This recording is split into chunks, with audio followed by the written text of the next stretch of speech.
Midsummer Night's Dream matters because it represents a very modern idea of love.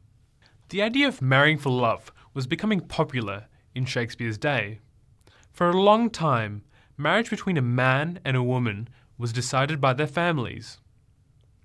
In Shakespeare's time, a daughter was often considered the property of her father, and he chose the man she would marry. In A Midsummer Night's Dream, the idea of an arranged marriage is represented by Aegeus' plan for his daughter, Hermia, to marry Demetrius, even though she's in love with Lysander. Remember that Aegeus threatens Hermia with either death or life as a nun if she disobeys him. This is serious stuff. Also in Shakespeare's time, people generally married others of the same social class. The aristocracy married the aristocracy, the nobles married other nobles, and the workers married the workers. While everyone in A Midsummer Night's Dream ends up marrying a person of their own class, they don't all marry the person they're supposed to. While Aegeus eventually allows Hermia to marry Lysander, Demetrius, who is still feeling the effects of the love potion, ends up marrying Helena, even though, originally, he was in love with Hermia.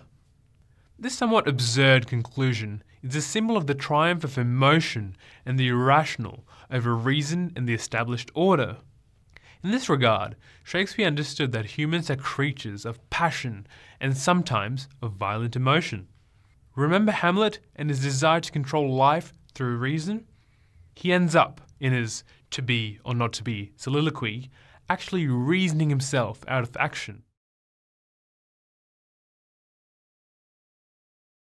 Life is not static, and more often than not, it is our emotions, our heart, rather than our head, that informs the decisions that we make. Shakespeare's plays reflects humans as they really are, and in that sense, he's very much a modern and relevant writer. This play also matters for the relationship it has to another play, which Shakespeare wrote around the same time, Romeo and Juliet. The story of these doomed young lovers is well known. In many ways, A Midsummer Night's Dream is like the other side of the Romeo and Juliet coin. The disastrous ending of that tragedy is magically avoided in this comedy.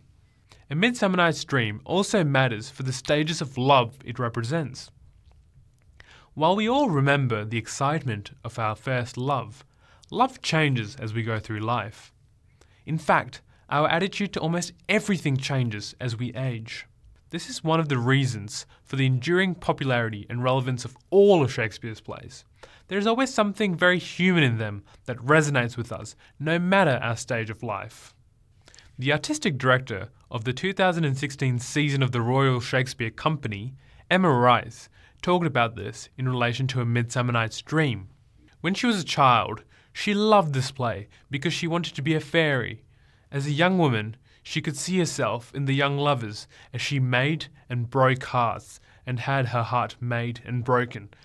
And in 2016, she spoke about being profoundly moved by the play's maturity for its struggle to find peace, especially in the relationships of the older characters, those of Oberon and Titania and Theseus and Hippolyta.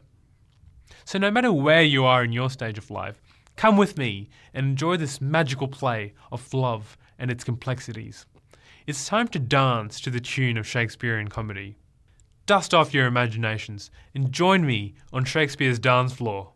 We begin with a discussion forum on your experiences of love. I am really looking forward to hearing your stories about this emotion, which exists in so many forms and is so important to us all.